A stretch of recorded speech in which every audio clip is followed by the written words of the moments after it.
Hello friends, ఎలా ఉన్నారు? గ్రద్దలు తమ సంతానాన్ని సమస్యలను ఎదుర్కొనేలా తయారు చేస్తాయి. గ్రద్ద ఎత్తైన చెట్టు మీద గూడు కట్టుకుంటుంది. ఆ గూడులో ముళ్ళు, పదునైన రాళ్ల వంటి వాటితో మొదటి వరుస నింపుతుంది. ఆ తర్వాత రెండో వరుసలో చిన్న చిన్న కట్టెపుల్లలు, ఈకలు, జంతువుల వెంట్రుకలతో కప్పి ఉంచుతుంది. గ్రద్ద పిల్లలు పుట్టినప్పుడు ఆ పిల్లల చుట్టూ ఈ మెత్తని పొర రక్షణగా ఉంటుంది. పిల్లలు పెద్దవుతూ ఉంటే తల్లి గ్రద్ద గూటిని అంతటినీ కూడా కలిపేస్తుంది. ఇప్పుడు గూడు మెత్తగా లేక ముళ్ళు, రాళ్ళు గుచ్చుకుని బాధ పెడుతూ ఉంటాయి. నెమ్మదిగా పిల్లలకి ఆహారం ఇవ్వడం కూడా ఆపేస్తుంది. అయితే అంతకాలం అనుభవిస్తున్న సౌకర్యమైన జీవితం బాధాకరంగా మారిపోతుంది. ఒకవైపు ముళ్ళు, పదునైన రాళ్ళు, దాంతోపాటు ఆకలి బాధ, ఇవన్నీ భరించలేక పిల్లలు బయటకు వచ్చి ఎగరడం నేర్చుకుంటాయి. మన జీవితం కూడా అంతే. ఆర్థిక ఇబ్బందులు, బంధువుల సమస్యలు, ఆరోగ్య సమస్యల వంటి వాటితో కొట్టుమిట్టాడుతూ ఉంటాం. ఈ కష్టాలు తట్టుకుంటేనే సుఖమైన జీవితం మనకు లభిస్తుంది. ఇప్పుడు సుఖమైన స్థితికి అలవాటు పడితే అభివృద్ధి ఉండదని తెలుసుకో. ఒకటి గుర్తుంచుకోండి, విస్తరాకుని ఎంతో శుభ్రంగా ఉంచుకుని నీటితో కడిగి నమస్కారం చేసుకుని భోజనానికి కూర్చుంటారు కదా. భోజనం తినే వరకు ఆకుకి మట్టి అంటకుండా జాగ్రత్త వహిస్తాం. తిన్న మరుక్షణం ఆకుని అంటే విస్తరిని మడిచి దూరంగా పడేస్తాం. మనిషి జీవితం కూడా అంతే. ఊపిరి పోగానే ఊరి బయట పారేసి వస్తారు.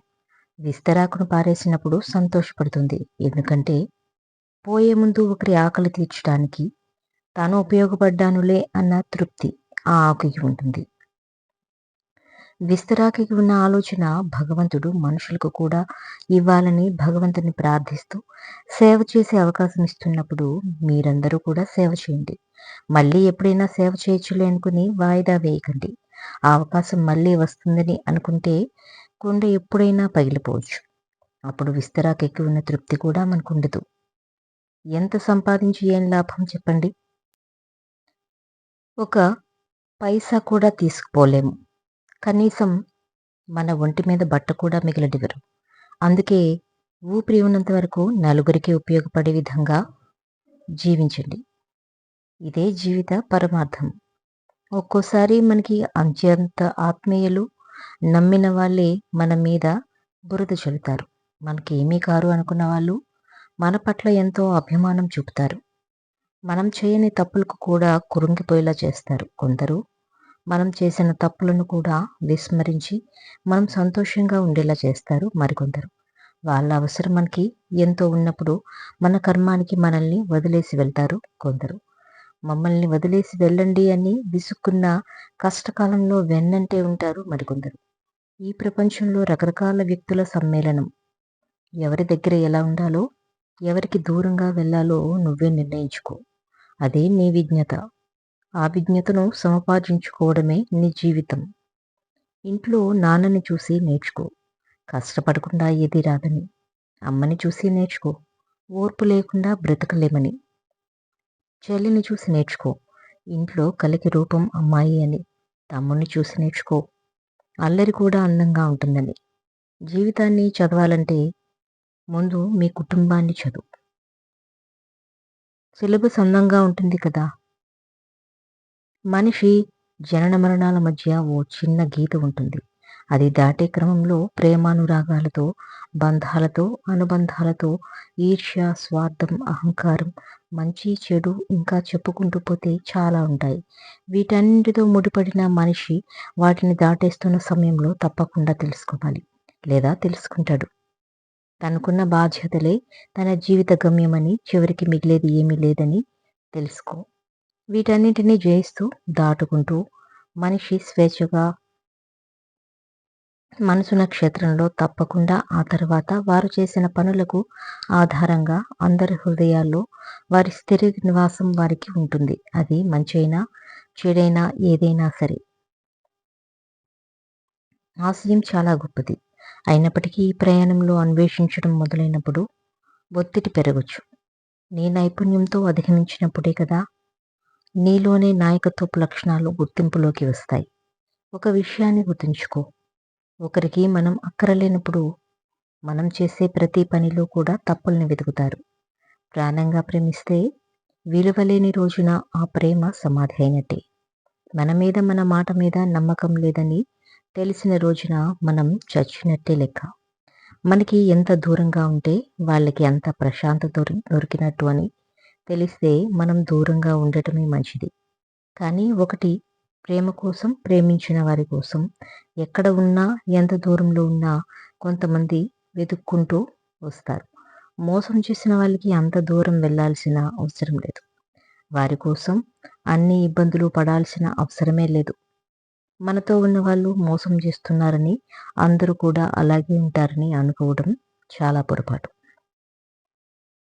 నిజమైన ప్రేమను నమ్మండి. లేకుంటే నీకంటే మూర్ఖులు మరొకరుండరు.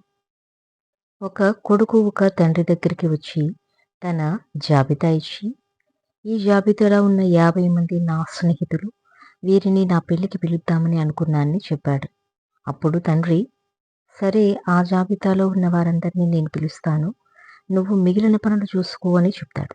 పెళ్లి ముహూర్తం సమీపించింది.